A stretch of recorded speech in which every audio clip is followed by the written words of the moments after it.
Alors aujourd'hui, je vais vous montrer une petite activité à faire pour travailler l'observation, pour travailler la mémorisation et pour travailler le repérage dans l'espace. Donc avant le confinement, nous avions commencé à travailler sur les positions. Donc les positions, c'est premier, deuxième, troisième, dernier, etc., etc. Avec le au milieu, entre, devant, derrière. Donc on va continuer là-dessus. Donc je vais vous montrer une première activité à faire avec votre enfant. Alors, vous prenez des objets. Alors normalement, le mieux c'est de prendre des petits animaux que vous mettez à la queue leu-leu.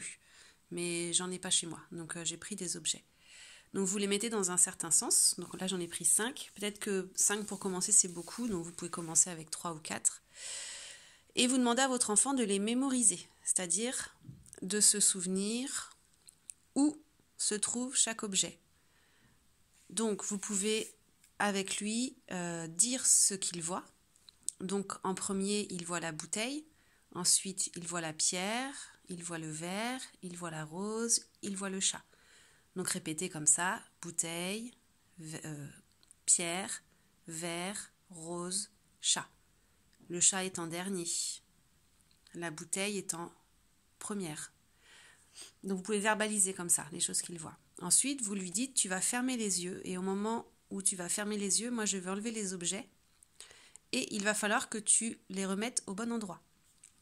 Donc votre enfant ferme les yeux, donc vous lui donnez une minute de réflexion quand même, d'observation.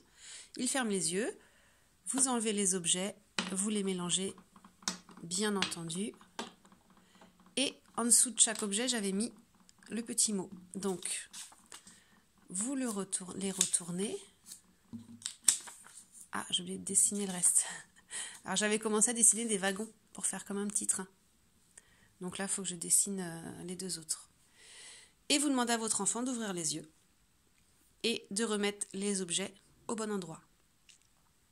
Donc, si je me souviens bien, c'était la bouteille, on va mettre ça là, la pierre, le verre, la rose et le chat. Et pour vérifier avec lui, il faut simplement retourner les petites cartes. Et donc, vous n'avez plus qu'à lire le mot. Vous lisez le mot et votre enfant vous dit si ça correspond ou non à ce qu'il a fait. Voilà, c'est un petit jeu que vous pouvez faire plusieurs fois. Il suffit de changer les objets de place, tout simplement. Ou vous pouvez aussi changer les objets tout court, mettre d'autres objets. Donc si c'est trop compliqué avec 5, eh bien vous en enlevez un, vous essayez avec 4. Si c'est encore trop compliqué avec 4, eh bien vous en enlevez encore un, vous commencez avec 3. Petite section, je pense que vous pourrez commencer avec 3 objets. Et puis si c'est vraiment simple, bah, vous en ajoutez un, etc., etc. Je vais vous montrer plus tard une vidéo, toujours sur les positions, mais pour inclure le vocabulaire premier, deuxième, troisième, etc., etc. Voilà, amusez-vous bien.